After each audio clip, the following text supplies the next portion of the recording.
Hello, I'm Jamey from Stonemaier Games, and I'm joined today again by some special guests to talk about games with alliances, trading, and negotiation.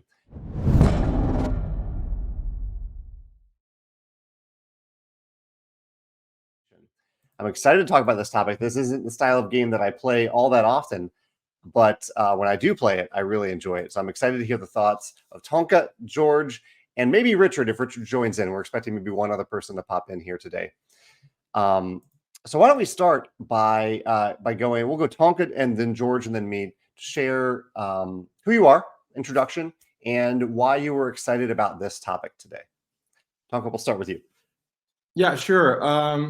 My name is Tonke. I'm from Holland. I'm a teacher here, high school teacher.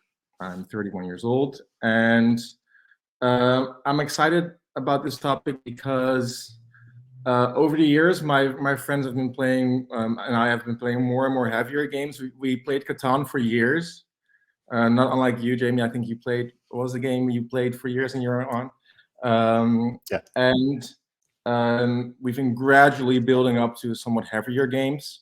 And we're finding that the games that incite a bunch of table talk and negotiation and trading is very exciting to us because it makes the game night very social. So that's why I'm excited to talk about those kind of games. Awesome. George, what about you? Yeah. First of all, thank you for having me. So I'm George. I'm a Stonemaier ambassador among my day job of being a software engineer. I'm based in Bucharest in Romania, and I quite enjoy playing a lot of negotiation games in general, or this type of alliances where you build up alliances and do all kind of negotiations among players, like player interaction based on negotiations. I really like the type and the genre, and I think there aren't so many games having this topic nowadays. So there are some old games and some new ones coming along, but it's quite a niche, let's say. I would say. I agree. Well, yeah, welcome, George. Thank you for joining us. And Tonka, I'm excited about this conversation. And this was a list that I struggled with a little bit, not because I don't like this style of game, but because I don't play that many games of this style. I play a lot of dry Euro games now. Oftentimes they have some player interaction, but it rarely leads to negotiation. So it was fun to think about these types of games where there are those types of discussions or with the players at the table as to what I want, what you want. Yeah, so I'm excited to hear your thoughts on this today. Why don't we jump in and start out with our honorable mentions? Just briefly mention, don't go into detail, but briefly mention your honorable mentions if you have any to talk about. Tonka, we'll go with you first. Yeah, sure. Well, my first honorable mention, Jamey, is a game of yours. I know those hold up the big box for a moment. It's Scythe. And the interesting thing about Scythe for my group and I is that this is the game that got us out of our Catan era, and we love it. We've played it a ton for like a year or two. And the interesting thing about Scythe that it's, in theory, it's a game that allows for negotiation and trading. In theory, yeah. Theory. But what we found is that the optimization puzzle is so intense, and you're so busy with looking at okay, what are the moves that I have to make this work for me, that we don't get to go to the negotiation part all that much. But the idea that it was possible and it could happen made us interested in exploring that kind of game further. So even though Scythe doesn't really do it, the idea of negotiation is in there. Should I go on with the other honorable mentions, or? Yeah, do all your honorable mentions. Yeah. Mm-hmm. Then we have Shark and Acquire, and those are two older shared control games. My dad bought for the family when I was little, and back then there wasn't really a BGG or a board game community, so I have no idea where I got them from. But there you don't play with a color or your own pawns. You share with, it's like a shareholder game. And I know there's a bunch more of them. The 18xx genre is full of them, I think. I haven't dabbled in that genre, but I like those shared control games too. I have Pax Pamir, which is also a shared control game. But I didn't want to have two games from the same designer in there, so I didn't pick Pax Pamir for my top 3. The King is Dead. Inish. What I really love about Inish is how the way victory and victory conditions work, where you have to help other players to also get a victory condition so you can continue playing, which is really interesting, I think. And finally, Crescent Moon. It's a game I've only played once so far, but what's really interesting about this game, it's really a 5-player only game, and it's been called like a root with table talk. Okay. So that's an interesting angle, and you really need other players.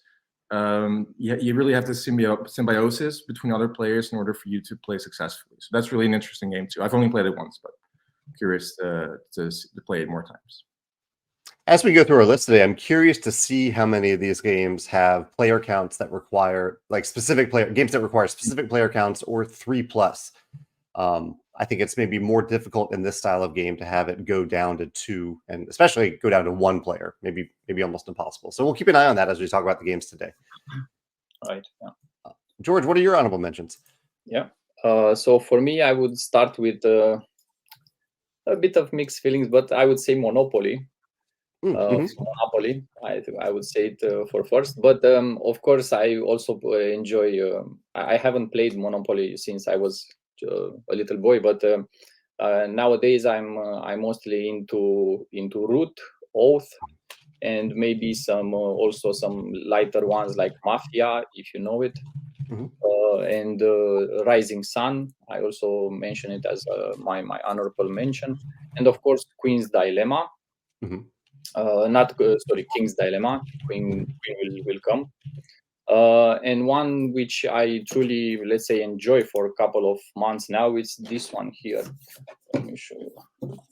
Moonrakers. Moonrakers, yeah. So this is like a space theme board game which mixes perfectly like negotiation and deck building, and has like this kind of semi-co-op gameplay experience, which is quite nice. And I would end it, let's say, with TI4, with Twilight Imperium, so which is, let's say, more on the heavy side. And yeah, I think that's it. Awesome, thank you. I'm typing as we talk here so I could put this all in the notes later on. But yeah, those are great picks. All of your honorable mentions. And Monopoly, I didn't put Monopoly on my list, but as a kid, when we played Monopoly, the most fun part for me was trading and negotiating with other players. I really enjoyed that. Right. I even go further to enjoy more Monopoly nowadays. If you would ask me to play once instead of Catan, let's say, I don't know, it has like some feeling. Yeah, I can see that. Yeah. So my picks, very close to my top 3, was Trading on the Tigris, a really great trading game. Incan Gold, which isn't really a game of negotiations, but for me, it fits into a category of games where if you want, you can negotiate. It's a game about running into a dungeon and then running out at a certain time, and you can be as vocal about that as you want. Catan, Sheriff of Nottingham, which I used to love. I just haven't played it in a long time, so I didn't think to put it in my top 3. War of Whispers, and then 2 Stonemaier games. I didn't put Scythe on here as a game. I can see some negotiations happen in Scythe, but for me, a little bit more table talk and alliance-like interactions happen more often in either Libertalia or Euphoria.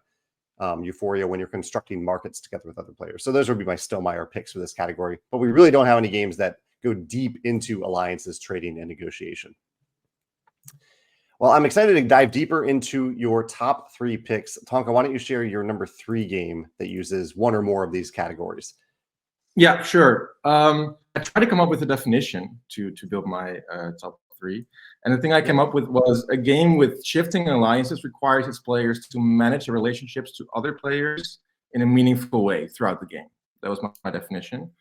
And I've constructed my top 3. So there's one that has trading in there, one that has shared control, and one that has kingmaking in there. That's kind of the construction of my top 3. And for my number 3, I'm going to go with Catan. And you've mentioned in videos before, Jamey, that you think that the first decision matters a lot and maybe even too much. And that's true. And there's a decent amount of luck in terms of what numbers get rolled. Mhm. And there's not even that much variety in the kind of interaction that you have with other players. But trading is a crucial aspect of Catan. And trading is, of course, also a positive player interaction. And apart from trading, there's the robber and there's blocking, cutting off each other's paths. And you can do trading embargoes, I guess, which is all negative.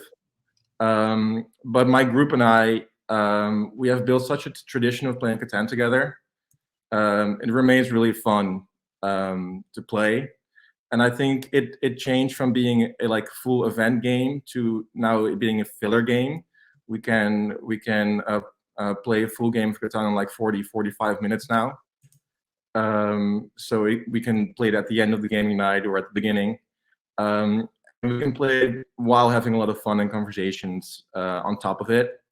And we even designed our own little drinking game of variety of Catan, which I won't go into detail about, but that's the kind of game that Catan can be. Not like a full heavy game, but still fun, negotiating, and when you can really build a meta game with your group if you play it enough.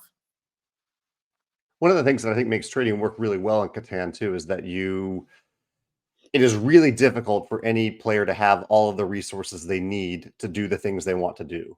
I think that's a sign of a great negotiation game where the game kind of gives all players collectively the tools to do things, to build things, but where I have access to certain resources that you don't have as much access to. So you have something I want, you probably have something I want, and vice versa, and around the table.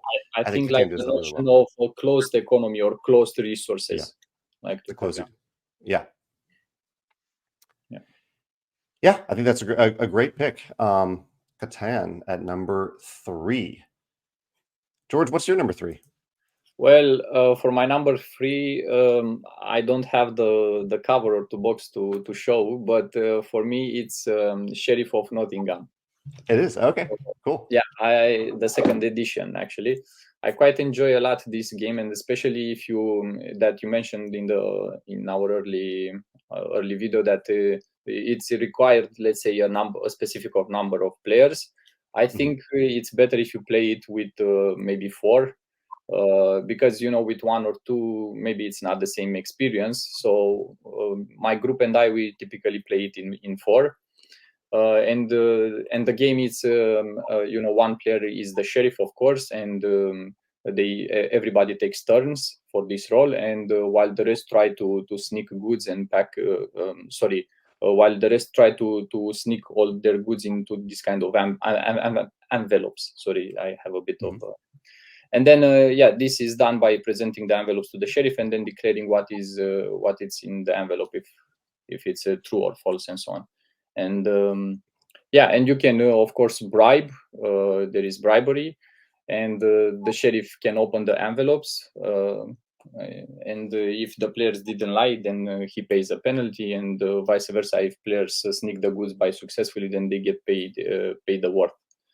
And there is bluffing, negotiation, playing the players, like calling them and try to make a lot of bluffs, a lot of this kind of interaction, and so on. And I think this is also where the social skills come a bit in handy, and you can try to take a bit to look at each other's eyes, and try to bluff or not, and this kind of social interaction games, which are very subtle, and yeah.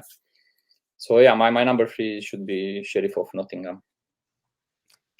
Like I mentioned, it's been a while since I played it, but as I recall, one of the things that worked really well in this game is that almost anything is up for negotiation. Like you said, Right. you can bribe, you can put anything you want in the bag.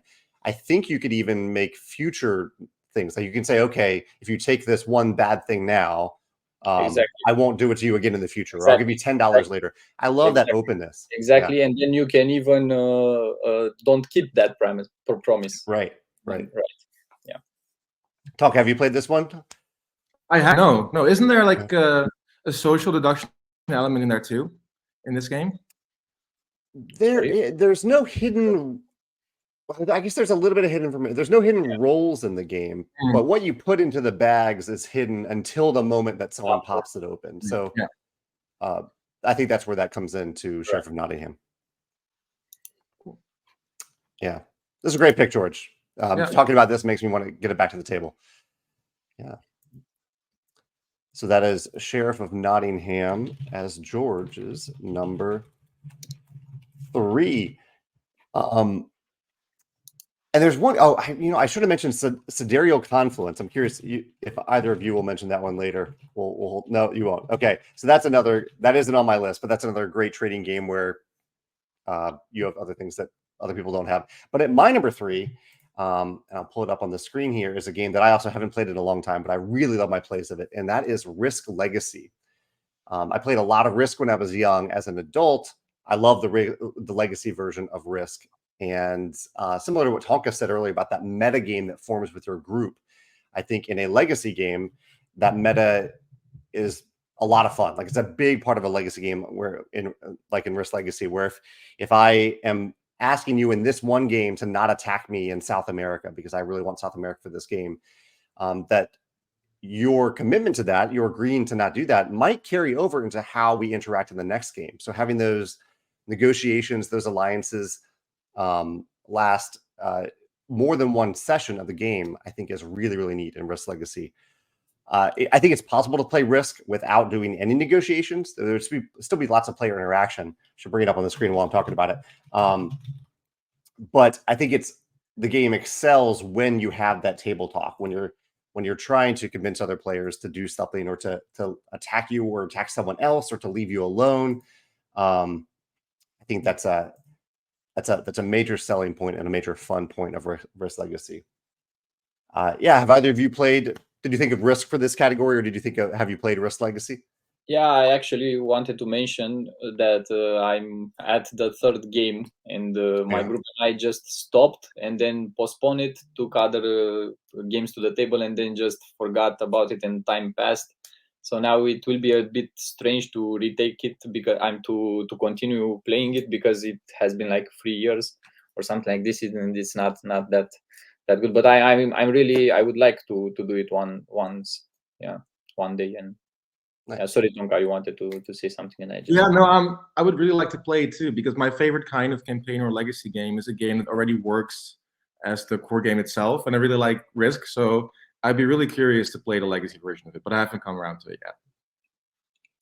It's pretty impressive, especially given that it was like the first legacy game that Rob Daviau worked on, or that existed really, and it still has so many neat surprises and innovations that lead to great choices, great interactions between players. I would. I'm still looking for the next Fenris, so maybe this is the one. And I think it has asymmetric factions, right? Which was it does, yeah. Nice. Yeah. So that's Risk Legacy at my number 3. What is your number 2, Tonka? My number 2 is my shared control game, and I'll pull out the box. This is a game called Turncoats. Really, Pax Pamir could have been here too, but I didn't like to have 2 games from the same designer in my top 3. But in addition, there's so many interesting things to say about this game, because it's designed and handmade by a Swedish designer by the name of Milda Matilda, and she's a dentist, but she makes these ancient-looking cloth games by hand. And you have to like sign up through Google form, and it'll show up at your doorstep a couple of months later. And it's this little neatly, very cleanly designed kind of a stripped down hybrid version of King is Dead and Pax Pamir together, kind of, where you have these three different colored marbles, and you have 8 of them in your hand, and there's this cloth. Right, you can see it on the screen over there. The previous photo. There's this cloth board where you can place a marble on the board, and that adds to the strength of that color on the board, but it lessens the strength of the color in your hand, because in the end, the player who has the most marbles of that color, of the color that's the strongest on the board left in their hand, they win. So every time you leave one on the board, your power of that color lessens in your hand. So that's a really interesting mechanic, I think. And the first time that I played a game in which you didn't play with your own color, that really kind of blew my mind, because games to me were always a game where you were blue or yellow or whatever, and you play with that color. And the idea that you have to share control of different factions on the board is just super interesting to me, and it makes for very interesting game states and negotiations and stuff like that. Have you played War of Whispers? I haven't. No. It's a little bit more complex than this, but it has that shared control, and exactly as you just described it, where you are not a color, you are manipulating these different factions on the board. But you might enjoy that. That's the reason that I really love that game, and it sounds similar to Turncoats. I'll definitely look into it. Yeah, War of Whispers. Yeah. George, have you played this? I haven't heard of Turncoats before. It looks No, yeah. No, unfortunately not. But you made me curious. Yeah. Yeah. I love the handmade aspect of it. It reminds me a little bit of Pax Pamir's cloth board. Yeah. The look is kind of similar. Yeah, it's really cool. Yeah. Well, so since we are here, I think you already give it up for me. So my number 2 will be Pax Pamir second edition. The good segue. Yeah. It's a nice also box cover here on the back. So yeah, let me just first ask you: have you guys played it? I'm sure you did, but I love it. Great game. Yeah. Nice. Okay, so basically Pax Pamir is really a large game, but in a relatively small box. It has also this kind of cloth mapping, which is quite nice. And basically players are competing for supremacy of the 19th century Afghanistan. And each player is like the leader of a tribe. And they'll be shifting alliances to foreign powers as the game goes. So basically what each a player should do is not to get emotional or attached to one coalition or one major power in the game, but instead of thinking about the present and being aware of what's happening around the map and to other players. This game, I would say the negotiation part for it is mostly to convince other players from the table to join or support your faction and work against opponents in key moments in time. But yeah, what I like about it's also that it's a tableau building game. So and typically you have this line of cards. And players only have two actions between to choose and what to do during their turn. And I find it quite elegant, simple design. But the key aspect of the negotiation here comes in, it's again with what I mentioned about the social interaction. So and in general, these negotiation type games, they are not for all players, or they are not for everybody. So some players, some personalities enjoy this kind of interaction, and enjoy negotiating in general, because we do it in our lives daily, and everything can be a negotiation at the end. But some do not enjoy it so much. So you need to be aware of your group. But I think here the game puts emphasize the negotiation part in this key aspect of, when it's more important, when is the key to shift the alliance and maybe turn the game over and into your favor right during the very last minutes of the game. And I think this is quite nice, and it's unpredictable. So completely unpredictable. You cannot plan it. You cannot even, the players can be straight ahead on the victory point track. Yeah, they can earn 10 points and the other can have 0 points. And at the end, last 5 minutes, the last player can defeat the first player and win the game. So it's that easy because of these key negotiation aspects where they can turn up alliances and coalitions in favor of them, or they can drop. So that's why it's important not to get attached of one coalition or another one. of course, regarding how it's played, I won't get into details because it's a lot of the game is a bit meaty and it has a lot of rules. But yeah, in general, you take 2 actions and you place cards, you build a nice tableau, and then you take actions, and it's action selection, and yeah. Tonke, you mentioned this one in your honorable mentions. Yeah, what are your thoughts on Pax Pamir's alliances, trading, negotiation aspect? Yeah, it's really interesting what George is saying, that basically it's really in most negotiation and trading games, it's really hard to come up with a strategy. You really have to improvise, and you can never predict what's going to happen, and that's really the case in Pax Pamir too. You might feel like you're really confident you're going to stay Russia for the entire game, and then suddenly you have to shift, and that makes the game unpredictable, and some might not like that. But for me, it really ends up with being really interesting and having really interesting board states, and that's really something I really like.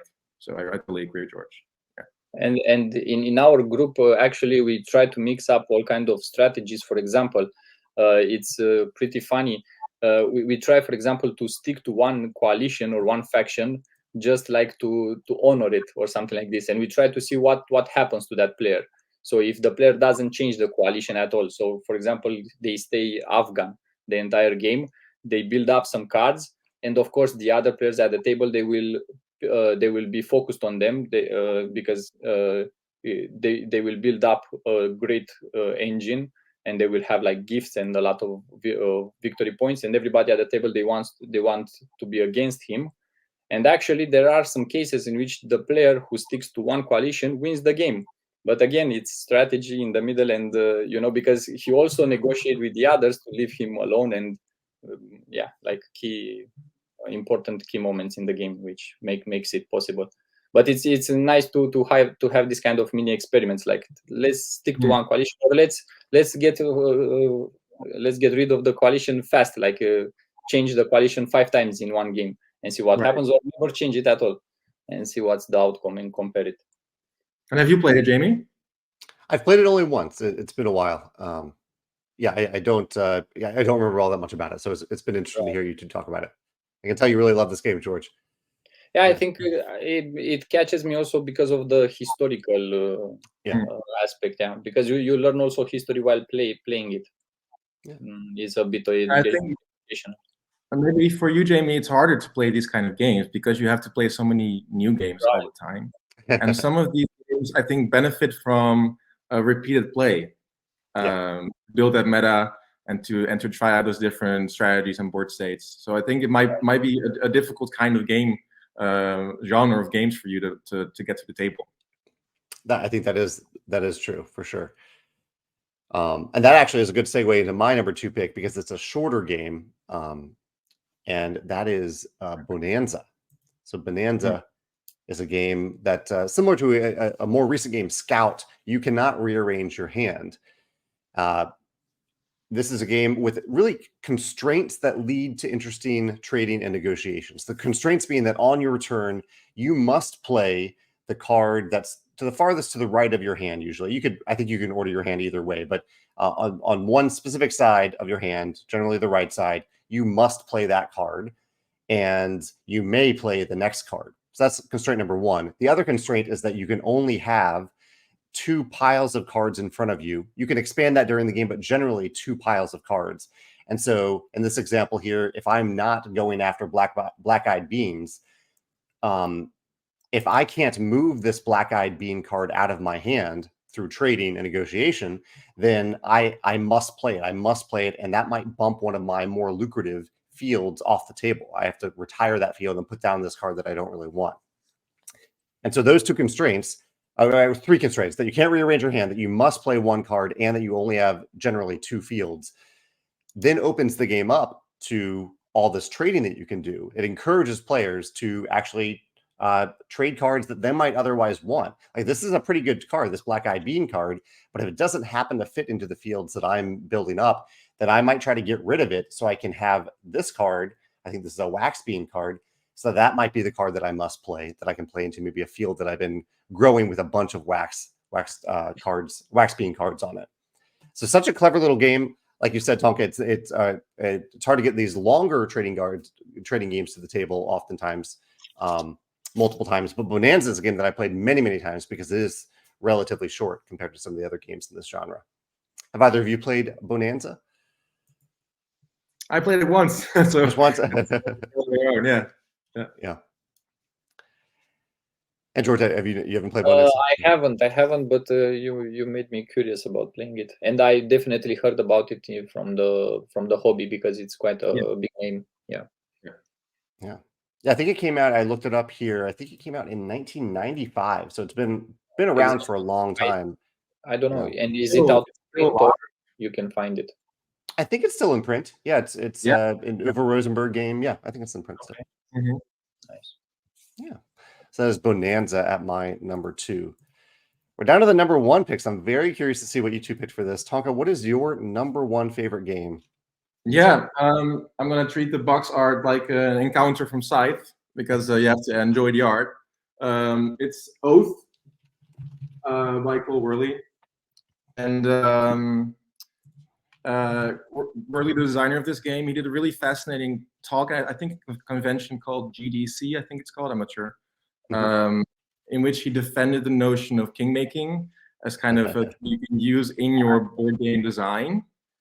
And I think that Oath is the most breathtaking example of a game in which kingmaking lies at the core of its design. Like you can't win Oath without other players giving you the chance to do so. So that means that if you play a Oath as a chronicle, it's called in the game, basically a campaign, you really build that meta game that I was talking about earlier as well. Like you remember the time that someone messed you over like 5 games ago, or you become attached to cards or characters in the game. So the shifting alliances between games and from games a couple of plays down, they really stick in your head. And the really interesting about this one is too that there's no flavor text on the cards, nothing at all. And we were surprised by this too because we're not necessarily a narrative-driven game group, but we still noticed that we started building kind of a narrative in our chronicle, and that's something we had never experienced before. So that's really cool about it too. There's no flavor text, but still the game creates kind of a narrative through repeated plays. And you can even write them down in a little chronicle book that you get with the game. It seemed kind of silly at first, but we ended up doing it anyway because it felt kind of like we needed to write something about it because it was kind of a game to remember. At the same time, though, it's kind of a strange and obtuse game. So I'm really happy that I have a group that wants to play it over and over again because I think we have a really committed group. We played it once a week, and we must have played about 60 or 70 games by now. And I don't think it's a game that you can like after the first game at all. Like it's not that kind of game. But if it grows on you, at least it did for me and my group. So yeah, Oath is my number 1 pick. George, have you played Oath? Only once and only first 1 game. And because it's again difficult with finding a group and then sticking to play game after game with that specific group. And of course you can think that the group is fine with it. You can play 1 game and then somebody from the group decides it's okay, it's not so my cup of tea or something. So it's difficult, but it's quite nice that you stick it through and you got to play through the chronicle and everything. Yeah. Nice. Yeah, that's a lot of games of Oath. And it's neat to see designer Cole Worley showing up a few times on this list. I don't know him personally, but it sounds like this must be something he thinks about a lot, how players interact with each other across the table. Yeah, have you read any of his design diaries ever, Jamey? I read them for Arcs when Arcs was on Kickstarter. Yeah. Mm-hmm. Yeah, he's interesting in writing about that kind of stuff because he thinks about it a lot, about the player interaction area of board games. Yeah. Awesome. Well, that is Oath, Tonka's number one, and I like the highlighting kingmaking. That is interesting. You don't often think about that as an asset in games, but I can definitely see how an Oath and the nature of Oath continuing from session to session with the same players, that could be how that is a really interesting mechanism in the game. And you've played it once, right, Jamey? I played it twice. Yeah, twice. I played it. Yeah, because I wanted to give it. I know maybe I should have given it more chances, but I wanted to give it 2 chances at least to have that feeling of persistence after the first game. It wasn't for our group, but it was it was beautiful on the table. It was interesting to see, and I think my favorite mechanism at the time was just a small part of it. What the secrets as a resource I thought was interesting. It was just a little thing, but I kind of like the idea of spending secrets, and it fits thematically well with this game. Yeah. So Oath at number 1. George, what is your number 1 pick? Well, thank you for the number 1. I will continue to stick with Cole Wehrle's designs. And for me, will be John Company, 2nd edition. Right. So unfortunately, I don't have the game because we played from a copy of one friend. But maybe yes. I can pull it up here. There's John Company. Right. So I think it's Cole's masterpiece when it comes to at least complexity and heaviness, and maybe also negotiation. I think I would say it's right there on top with Oath. In terms of this, so a bit about the game. So the game it's about trade monopoly. So of course the theme itself it's not great, but unlike most economic games, players often do not control their own firms here. Yeah, so instead they collectively guide the company, as it's called in the game, John Company, by securing positions of power and attempting to steer the company's fate in different ways. I would mention here that if you take a look at the board, for example, there are several key points here. So players typically they have like a streamlined line of actions which they can perform during their turn. This is pretty straightforward, but the aspect here is that the negotiation starts right from the beginning of the game. So everybody starts having dealt some random cards, and these cards represent basically the different board of directors and chairmans and different key positions in the company. And you start from there, and it's quite similar. I'm just comparing it roughly as the initial setup here with, for example, viticulture, right? When you deal up Mama and Papa cards, this is how you also start here. You deal up the director's cards and the chairman and so on, and everybody decides, okay, I'm the head of this department, or the chairman, or the head of army, and so on. And what's nice is that each function, so each chair, each board, let's say, of directors, they have a budget from the company allocated, and they can do whatever they wish with this budget. So here comes the tricky part, right? The negotiation, where everybody wants to have a larger slice of the pie. And then, okay, let's say I want to trade in this region, then I should allocate this amount of resources, or money in this case, to this region, or make trade in that region, and so on. And different players at the table have different interests in different regions. And of course, they will try to push you and push this negotiation and try to be your friend, your ally, right, for a short period of time. And then they either tax you or either break up the alliance with the first at the first card that they have against you, or something like this.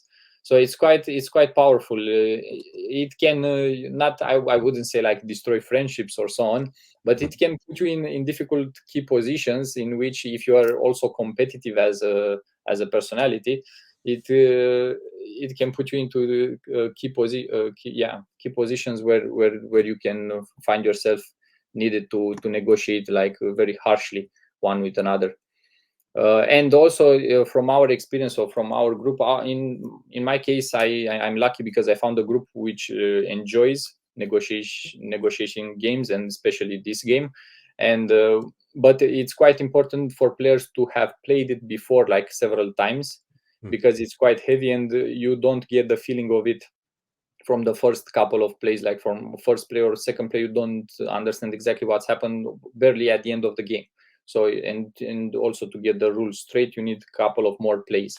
But as you played it for 5 or 10 times, then it's smoother, and then the negotiation part, you would know how to deal with it better, you know. But one small let's say funny thing which happened was that in one game we were 2 against 2 negotiating about the company, if the company should fail or not, because the company has a budget. And at the end of each turn, when you make like this kind of income turn, like games have, during the income turn, you would see the balance of the company. So if the company owes money or if the company makes profit. And if it makes profit, then players will get this kind of dividends. So it emulates a real company. You know, that's also one aspect why I like it. It emulates quite good a company. And then and in one of our games, you know, there were 2 players who wanted the company to fail because this is how they would win, and the other 2 players wanted the company to succeed. And then we were fighting and negotiating until the last coin for a region. And at some point, the last thing which happened, we had to flip a card, and the card decided that there are specific cards in the game, and the card decided the fate of the company. And at some point, the card was saying that, okay, even if the company fails, you still keep your victory points and you still win the game. So even the guys who wanted the company to fail, the card trumped their efforts, basically. So it's also tricky with this card sometimes. I don't know. I mean, the game is balanced, but you know, it's embedded in the design. So you need to when you sit down and play it, you need to be aware that this kind of things might happen. So one card can trump over the game and turn it all over for you, and you cannot do anything about it, even if you tried until your last penny to negotiate in your favor, and so on. Yeah, I don't know if I was clear here, but it's also a very large and complex game. But it's quite also frustrating, but also it gives you this kind of adrenaline boost if you succeed in negotiating, and if you win, it's quite, yeah, it's a specific feeling, you know. These negotiation games have specific feelings. Yeah. Well, thank you, George, for sharing that. Tonka, have you played this one? Yeah, I've played. Yeah. I haven't. I'm really excited and also a little bit scared. On my list, yeah.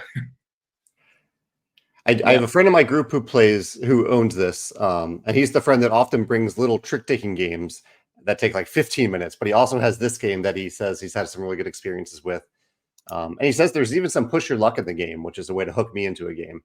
I love push your luck, so I think at some point I will try it. Right. You have a lot of dice rolls, and a lot of push your luck, yes, and and even you have some prime minister position in which can get bribed and so on, and he needs to pass some laws, and people at the table will vote, and it's a lot. It has a lot of stages.